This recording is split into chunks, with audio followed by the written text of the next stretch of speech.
कैसे हो बच्चों? तो बच्चों आज करते हैं हम एक्सरसाइज 11.3 और 11.3 का क्वेश्चन नंबर 12 स्टेटमेंट पढ़ते हैं पहले। इसका क्या है?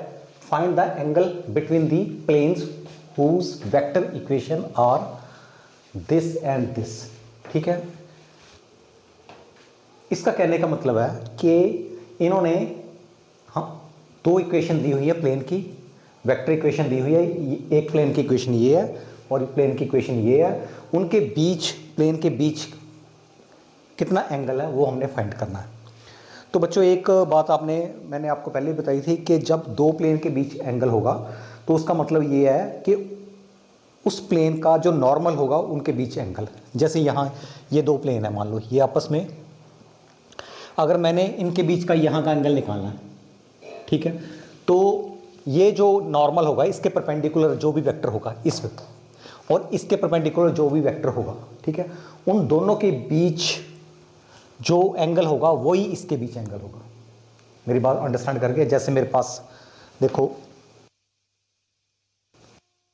तो ये प्लेन है, तो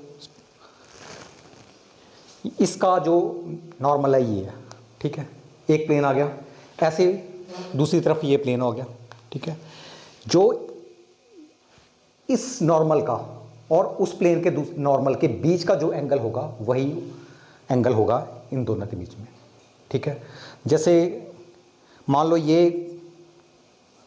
एक नॉर्मल है, ठीक है, अगर दूसरा प्लेन मेरे पास दूसरे प्लेन का इस तरफ पड़ा है, ये ऐसे पड़ा है दूसरा प्लेन, तो इसका नॉर्मल ऐसे होगा। ये आपस में एक देखो 90 डिग्री में है, ये प्लेन, ये वाला प्लेन और ये प्लेन 90 डिग्री में है ना, तो इनके जो नॉर्मल होंगे वो भी 90 डिग्री में होंगे। देखो ये 90 डिग्री है, ठीक है, इनके नॉर्मल भी 90 डिग्री होंगे। जितना एंगल ये आपस में बनाएंगे, अगर ये थोड़ा कम होगा एंगल तो इनका भी एंगल कम हो जाएगा ऑटोमेटिकली, ठीक है। तो क्या करना, सीधी सी बात है, इन शॉर्ट बोल रहा हूँ कि प्लेन के बीच का एंगल का मतलब प्लेन के जो नॉर्मल है उनके बीच का एंगल निकालना, बस ये बात याद रखनी है, ठीक है, इतनी सी बात है। तो देखते हैं इसको।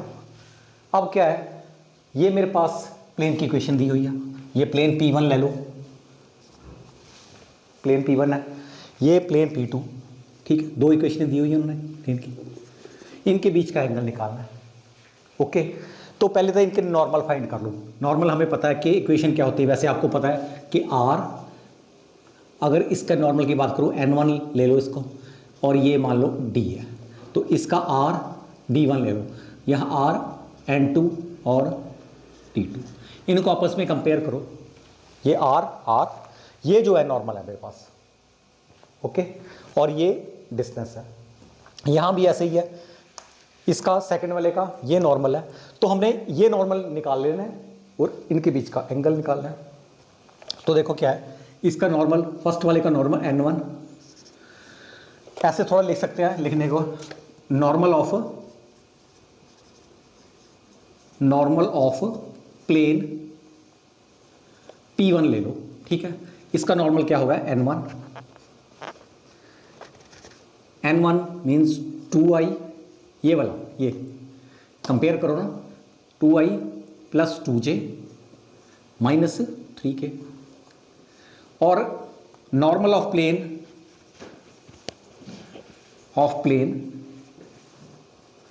P2 का, प्लेन का नॉर्मल कितना है, इसका होगा N2, ठीक है, ऐसे कर लो वेक्टर, क्योंकि जो नॉर्मल वेक्टर फॉर्म में होता है, तो इसका आ गया 3i माइनस 3j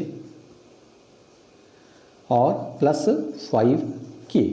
ओके, अब क्या है, अब हमें पता है दो वेक्टर के बीच जब एंगल निकालना हो तो आपके माइंड में क्या आना चाहिए, डॉट प्रोडक्ट। डॉट प्रोडक्ट के थ्रू हम इसका एंगल निकाल सकते हैं। तो क्या है, अगर मैं डॉट प्रोडक्ट की बात करूं, N1 N2 का डॉट प्रोडक्ट किसके इक्वल होता है,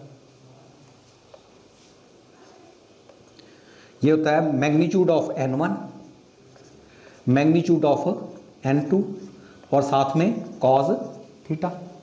तो कॉस थीटा, इसको नीचे लाओ, हमें थीटा चाहिए, ठीक है, तो कॉस थीटा पहले निकालेंगे। तो क्या आ गया, इसका आया cos theta dot product n1 n2 upon magnitude of n1 और मैग्नीट्यूड ऑफ n2, ठीक है। अब बस क्या करना है, हमने इनका डॉट प्रोडक्ट निकालना है, n1 एंड डॉट प्रोडक्ट, इसका मैग्नीट्यूड निकालना है, इसका मैग्नीट्यूड निकालना है, यहाँ वैल्यू पुट कर देनी है, हमें cos थीटा मिल जाएगा। तो देखते हैं क्या है, यहाँ कर लेते हैं n1 और n2 का डॉट प्रोडक्ट, n1 और n2 का डॉट प्रोडक्ट कैसे करते हैं? डॉट प्रोडक्ट इसका i का i के साथ, j का j के साथ, k का k के साथ मल्टीप्लाई करना, बाद में बीच में प्लस कर देना। जैसे 3 इंटू 2 6 प्लस ये है 3 इंटू 6 -6, यहाँ -6 है, और ये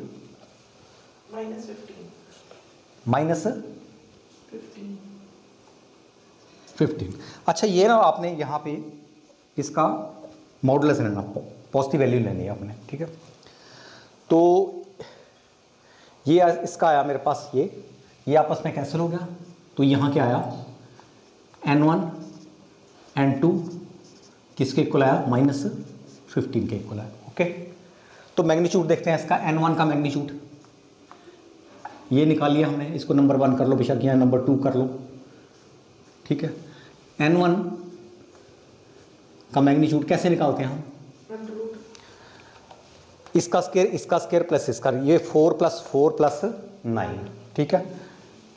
कितना आ गया? ये 17 आ गया, 4 + 4 + 9 17। तो मैग्नीट्यूड n2 का मैग्नीट्यूड निकाल लो, ये कितना आएगा? 3² 9 + 9 + 25, ठीक है। तो कितना हुआ? 43, ओके। अब क्या है यहाँ पे, बस इसको नंबर 3 कर लो, बेशक इसको नंबर 4 कर लो, ये सेकंड, थर्ड, फोर्थ फर्स्ट में पुट कर दो, ठीक है। हमें मिलेगा cos theta is equal to, यहाँ पे किया -15, ठीक है, और ये तो पॉजिटिव है नीचे, तो ये आएगा 17 × 43, ठीक है। ये जो मॉडुलस है इसको पॉजिटिव कर देगा, तो इसका आया पॉजिटिव में 15, ठीक है। और इसको किया cos theta is equal to 15 upon √, ये कितना आया? 1, और इसका आया 7.3, ठीक है, 731, ओके। तो थीटा की क्या वैल्यू आई? थीटा आया मेरे पास cos इनवर्स 15 अपॉन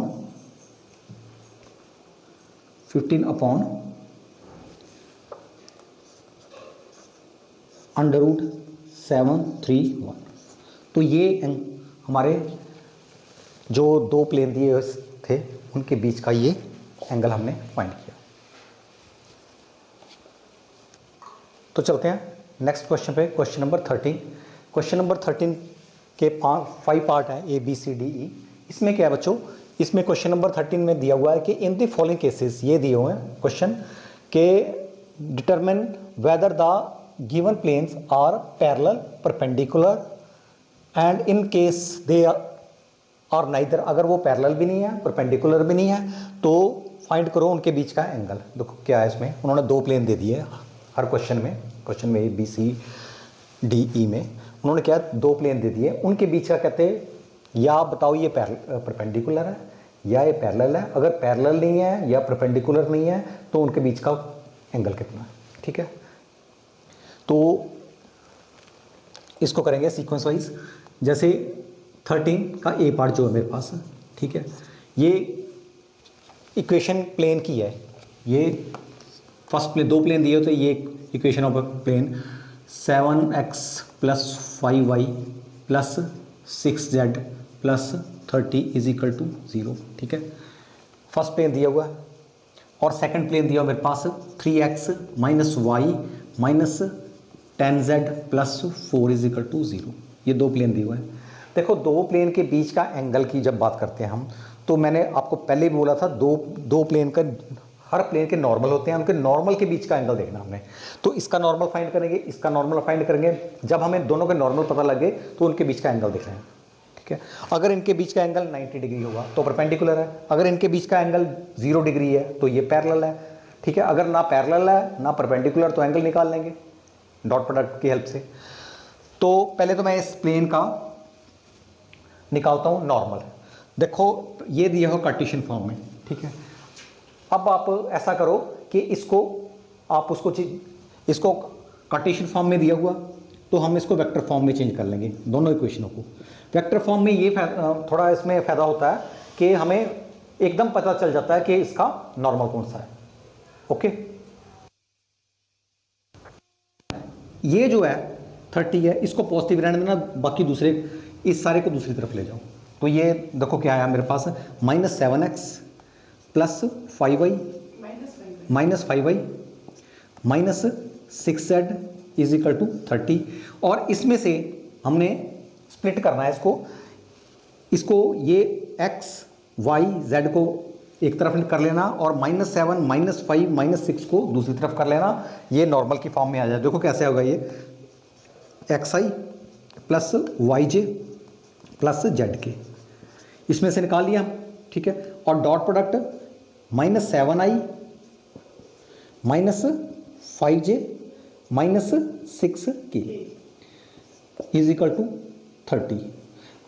अब देखो बच्चों, अब क्लियर हो गया, ये मेरे पास r है, ये डॉट प्रोडक्ट है, ये n है और ये d है, ठीक है। तो ये निकालो, ठीक है। ऐसे इसका निकालना नॉर्मल, इसका नॉर्मल ये, इसका नॉर्मल ऐसे निकाल लेंगे। दोनों के नॉर्मल को डॉट प्रोडक्ट करेंगे। अगर डॉट प्रोडक्ट करेंगे तो उसमें हमें वैसे ही एंगल मिल जाएगा। पहले तो इसको नंबर 1 कर लो। अभी हमने फर्स्ट प्लेन की वेक्टर फॉर्म निकाली, vector form of first plane. Second plane की वेक्टर फॉर्म ऐसे करनी है, इसको उस तरफ ले जाओ, इसको पॉजिटिव रहने दो, डिस्टेंस को पॉजिटिव रहने दो, दूसरी तरफ ले जाएंगे तो क्या मुझे मिलेगा, -3x plus y plus 10z, ठीक है। इसको स्प्लिट करो तो ये क्या होगा मेरे पास, xi प्लस yj जैसे प्रीवियस में किया प्लस zk, और ये मेरे पास आएगा डॉट -3i, ये मेरे पास आया पॉजिटिव, ठीक है पॉजिटिव दो, -3i plus j plus 10k, ठीक है, इज इक्वल टू 4। तो इसको n1 मान लो, इसको n2 मान लो, इनका डॉट प्रोडक्ट करते हैं। डॉट प्रोडक्ट में क्या आएगा, n1 डॉट प्रोडक्ट n2, ठीक है। अगर इनका डॉट प्रोडक्ट 0 आता है तो ये क्लियर है कि आपस में ये परपेंडिकुलर है। तो देखते हैं डॉट प्रोडक्ट इनका, n1 7 × 3 माइनस माइनस है +21, ठीक। और ये 5 -5 × 1 -5, ठीक है। और ये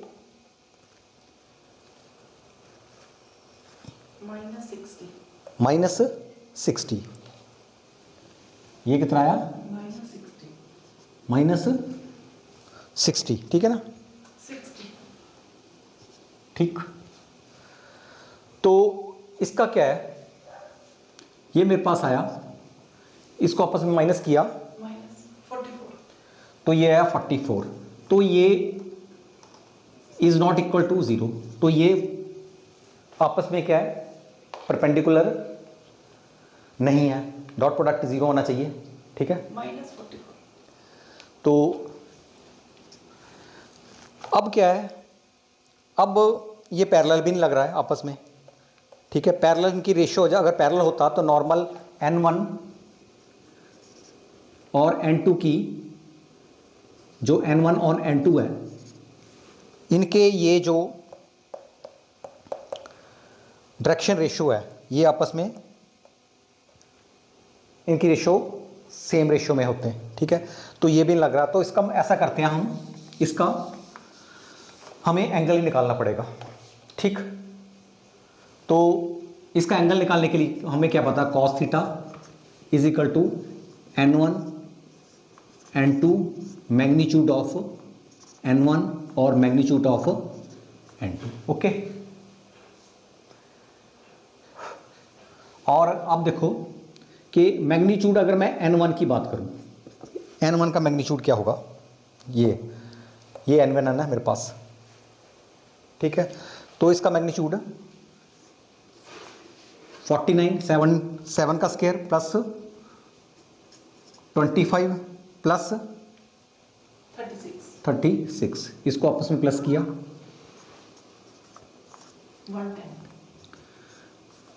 110, ओके। अब क्या है, n2 का मैग्नीट्यूड देख लेते हैं, इसका क्या है मैग्नीट्यूड, 9 प्लस 1 प्लस 100, इसका भी तो नहीं आया, ओके। अब क्या है, बस ये वैल्यू n1 की वैल्यू, n2 की वैल्यू और डॉट प्रोडक्ट की वैल्यू, तीनों वैल्यू आ गई, इसमें पुट करना है। मेरे पास क्या है, cos थीटा, देखो ये मैंने आपको बोला था इसको रखना आपने मॉडुलस में, पॉजिटिव वैल्यू आएगी, तो ये रखा -44, नीचे तो पॉजिटिव ही है, तो ये आया 110, ठीक। तो ये cos theta is equal to 44 upon, ये आपस में मल्टीप्लाई हुआ था 110 मिला मुझे, ठीक है। तो ये आपस में ये आया 4/10 और ये आप बोल सकते हैं इसको 2/5।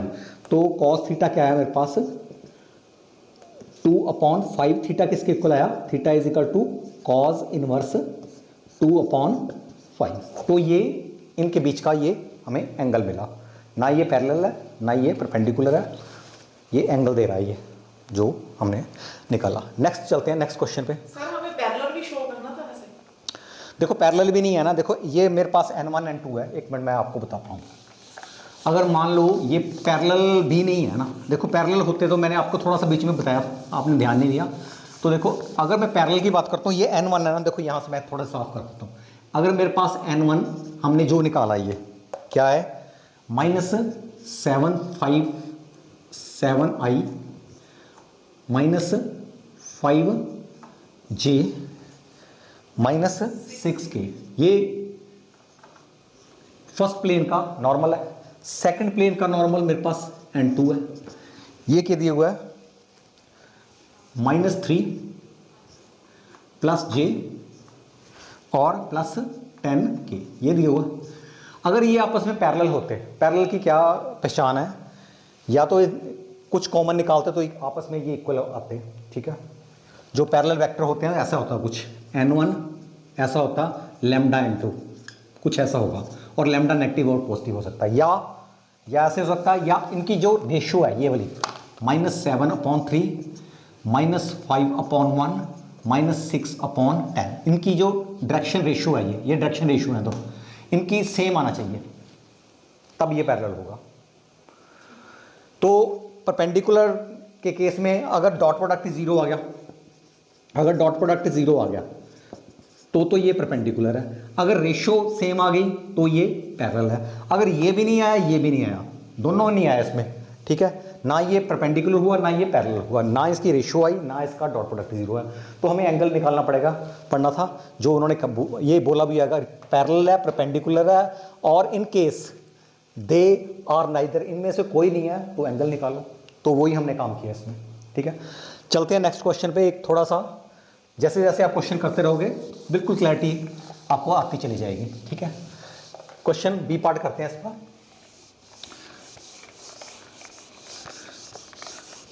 देखो बी पार्ट में क्या है, वैसे तो आपको सीधा ही पता चल जाएगा, जैसे ये इस बी पार्ट में क्या है मेरे पास, देखो ये मेरे पास है 2x + y + 3z, 2 नेगेटिव है, इसको पॉजिटिव बना दो, ठीक है। दूसरा ये है, ये इसको, ये पॉजिटिव है, ये पॉजिटिव है, इसको इस तरफ ले जाओ, ये क्या आया -x plus 2y plus 0z कर दो, ठीक है, ताकि थोड़ा कंफ्यूजन ना हो। ये आ गया मेरे पास। अब इसका क्या है, ये वेक्टर फॉर्म कार्टेशियन फॉर्म है फर्स्ट प्लेन की, ये कार्टेशियन फॉर्म है सेकंड प्लेन की। ये P1 बोल लो, प्लेन P2 बोल लो, ठीक है। अब क्या इसकी वेक्टर फॉर्म बना दो। वेक्टर फॉर्म बिल्कुल इजी है, क्या करना देखो हमने, यहाँ ऐसे करो 2 ले लो, 1 ले लो, 3 ले लो, ये या सीधे नॉर्मल निकाल लो इसका, ऐसे बोल सकते हो आप, नॉर्मल डायरेक्ट निकाल सकते हो, नॉर्मल ऑफ प्लेन P1 कैसे निकालना है इसके बीच, पहले इसको पॉजिटिव कर लो, इसको पॉजिटिव कर लिया, इसका नॉर्मल निकाल लो। चलो मैं कर ही देता हूँ उसको। देखो ये है xi plus yj plus zk, और यहाँ क्या आएगा 2 1 3, dot product 2i plus 1j plus 3k is equal to 2, ये आया n1। क्लियर। इसका नॉर्मल ऑफ प्लेन P2 का नॉर्मल भी ऐसे निकालेंगे, ये आएगा xi plus yj plus zk, और ये डॉट, ये मेरे पास आया -1 -i बोल लो, -i plus 2j plus 0k कर लो इज इक्वल टू 5। तो n1 क्या आया मेरे पास, देखो n1 मेरे पास आया 2 1 3, 2 1 और 3 आ गया, और n2 क्या आया, n2 मेरे पास आया -i plus 2j plus 0k, ठीक है। अब क्या इनका डॉट प्रोडक्ट देखते हैं पहले करके, परपेंडिकुलर है कि नहीं है, डॉट प्रोडक्ट देख लेते हैं। डॉट प्रोडक्ट ऑफ n1 और n2, ठीक है। क्या डॉट प्रोडक्ट आएगा इसका, i का i के साथ, j का j के साथ, k का k के साथ, बीच में प्लस करना है। तो क्या आया -2, इसका +2 प्लस 0, आपस में कट गया, क्या आया 0। तो डॉट प्रोडक्ट ऑफ 2 वेक्टर जब 0 आता है तो इसका मतलब क्या होता है कि वो आपस में क्या है, परपेंडिकुलर है। वैसे भी देख लो आप, थोड़ा अगर किसी को याद नहीं आ रहा तो मैं बता देता हूँ, क्योंकि मैं डॉट प्रोडक्ट n1 n2 किसके इक्वल होता है, मैग्नीट्यूड ऑफ n1, ध्यान से देखो, मैग्नीट्यूड ऑफ n2, और यहाँ पे कॉज परपेंडिकुलर मतलब कॉज 90, परपेंडिकुलर मतलब कॉज 90, कॉज 90 कितना होता है 0। तो ये अगर 90 हो गया तो 0 हो गया, तो ये पूरा का पूरा 0 हो जाएगा, तो डॉट प्रोडक्ट 0 ही आया, ठीक है। इससे हमें एकदम पता लग जाता है कि ये अगर डॉट प्रोडक्ट 0 आया तो ये आपस में परपेंडिकुलर है, ठीक है। तो ये बात आपने रखनी है। तो इसका तो ये आ गया, ये आपस में परपेंडिकुलर है, ठीक। चलते हैं नेक्स्ट क्वेश्चन पे, क्वेश्चन नंबर, ये बी पार्ट था हमारा। सर फिर पैरेलल भी देखना है इसमें पैरेलल क्यों देखना है, वो ये और पूछा है कि जब परपेंडिकुलर हो गया तो पैरेलल तो होगा ही नहीं, फिर जब परपेंडिकुलर ही हो गया, जब दो आपस में परपेंडिकुलर होगा वो पैरेलल कैसे हो जा सकते हैं। इसका नॉर्मल और इसका नॉर्मल आपस में परपेंडिकुलर हो रहा तो पैरेलल कैसे होंगे, पैरेलल होंगे नहीं, या तो पैरेलल होंगे या परपेंडिकुलर होंगे, ये दोनों नहीं हो तो ये एंगल होगा उनके बीच में, यही है, ठीक है।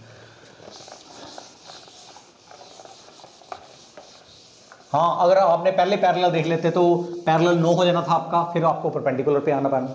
बाई चांस ऐसा हमने ऐसा कि चले गए, हमने पहले ही चेक कर लिया इसको परपेंडिकुलर, तो पहले ही पता लग गया हमें।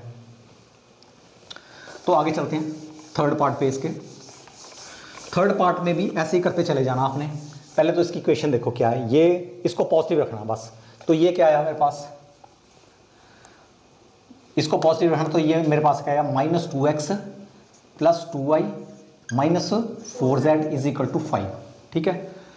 प्लेन 1 की इक्वेशन है P1, और ऐसे ऐसे इसका क्या आएगा, इसको पॉजिटिव करना, तो इसको इस तरफ ले जाओ, तो ये क्या आएगा 3x minus 3y plus 6z is equal to 1।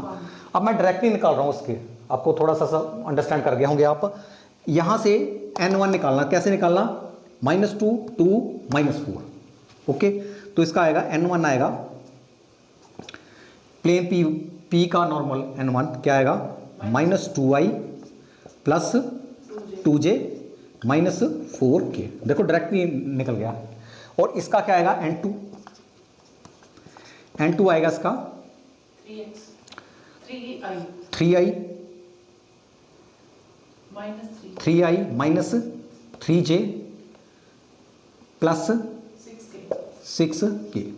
तो देखो वैसे थोड़ा सा देखो, थोड़ा सा ध्यान से देखो, अब ये आपस में ना पैरेलल है। देखो अगर मैं इस यहाँ से देखो, मैंने आपको बोला था अगर मैं n2 में से अगर मैं हाँ देखो, अगर मैं n1 की बात करता हूँ, अगर मैं n1 से, ठीक है, -2 बाहर निकाल रहा हूँ, तो मेरे पास क्या बचेगा, क्या बचा मेरे पास i माइनस j और माइनस प्लस 2k, ठीक है।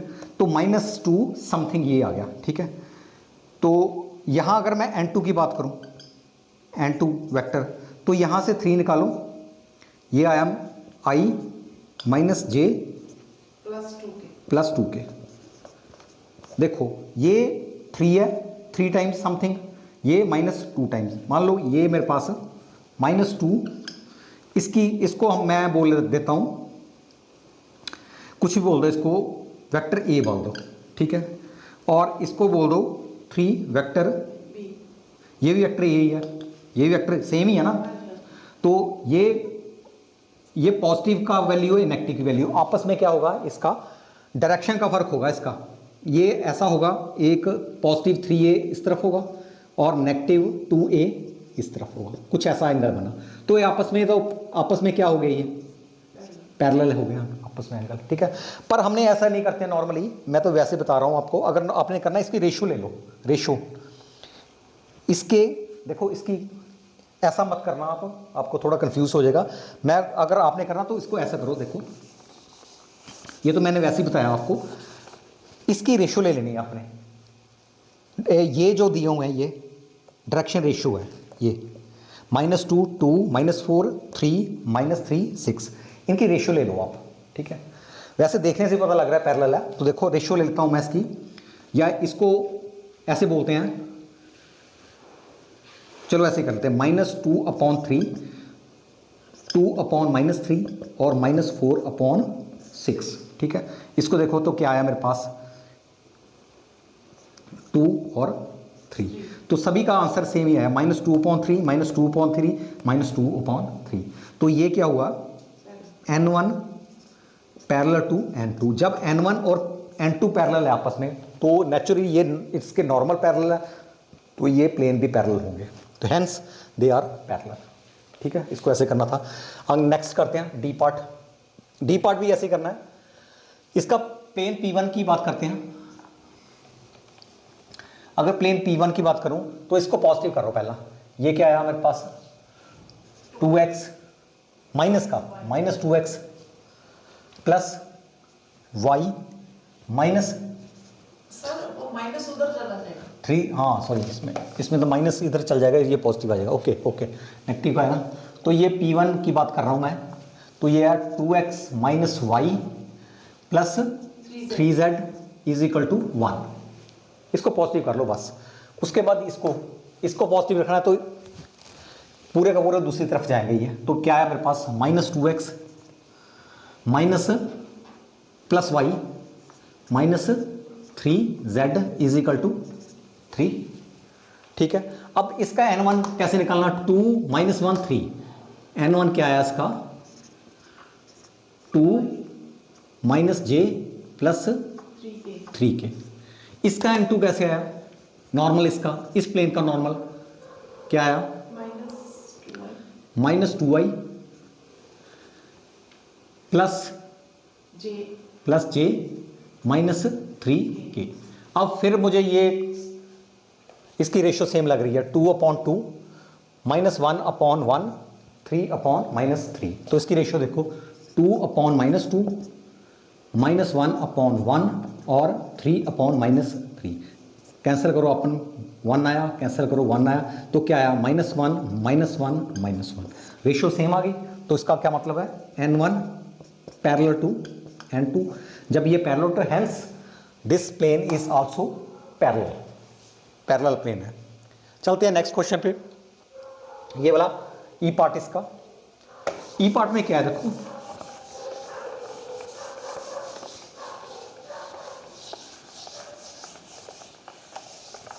ई पार्ट में कुछ ऐसे ही करना है। इसमें क्या है, इसको पॉजिटिव रखना। तो मेरे पास क्या है, प्लेन P1 की इक्वेशन आई 4x plus 8y plus z is equal to 8। Okay, तो इसको पॉजिटिव करना है, तो ये क्या आया 0x plus y plus z is equal to 4। अब क्या है, ये P2 आ गया। अब इसका n1 निकालना है। n1 कैसे निकालना है, n1 क्या है इसका देखो, इसका आया 4i plus 8j plus k, 481, इसमें से निकालना है। n2 क्या है इसका, n2 इसका आया 0i plus 1j plus 1k। ठीक है, अब देखो, अब इसकी वैसे देखो, आप अगर इसकी डॉट प्रोडक्ट करें तो डॉट प्रोडक्ट क्या आएगी इसकी, 9 और 1, ठीक है, 10 आएगी डॉट प्रोडक्ट। और इसका अगर मैं रेशो कर रहा हूँ, रेशो इसकी भी नहीं आ रही है, रेशो भी सेम नहीं आ रही है इसकी, तो इसके बीच में कोई ना कोई एंगल होगा। तो करते हैं इसको एंगल, पहले तो इसका n1 डॉट प्रोडक्ट n2 ले लेते हैं। ठीक है, इसका डॉट प्रोडक्ट लिया तो क्या आया मेरे 0 प्लस 8 प्लस 1 कितना आया 9। ठीक, अब क्या है, मैग्नीट्यूड लेते हैं n1 का। n1 का मैग्नीट्यूड कितना आएगा देखो, इसका स्क्वायर कितना आया 16 प्लस 64 प्लस 1, तो कितना आया इसका 81 आया, इसका कितना आया 9। ठीक है, और n2 की बात जब करें तो इसका मैग्नीट्यूड कितना आया, n2 का 1 प्लस 1 2, √2 हुआ, फिर √2 हो गया। बस अब क्या मुझे पता है कि एंगल निकालना तो क्या होता है, cos theta is equal to n1 dot product n2 magnitude of n1 और मैग्नीट्यूड ऑफ n2। ठीक है, ओके, बस ये जो वैल्यू मेरे पास आई 992 इसमें पुट करनी है जस्ट। ये ऊपर आया 9, नीचे आया n1 का क्या आया 9 आया, और n2 का क्या आया √2। इसमें आपने कैंसिल कर देना, तो मेरे पास क्या है cos थीटा किसके इक्वल आया 1/√2। √2 cos कब होता है, cos 45 डिग्री, तो क्या है cos निकल गया, तो थीटा किसके इक्वल आया 45 डिग्री। तो ये ऐसे नॉर्मल थे मेरे पास, इनके बीच का एंगल जो है वो 45 डिग्री है, तो नेचुरली जो इनके प्लेन के बीच का एंगल भी 45 डिग्री होगा। तो आप लिख सकते हैं the angle between this plane is 45 degree.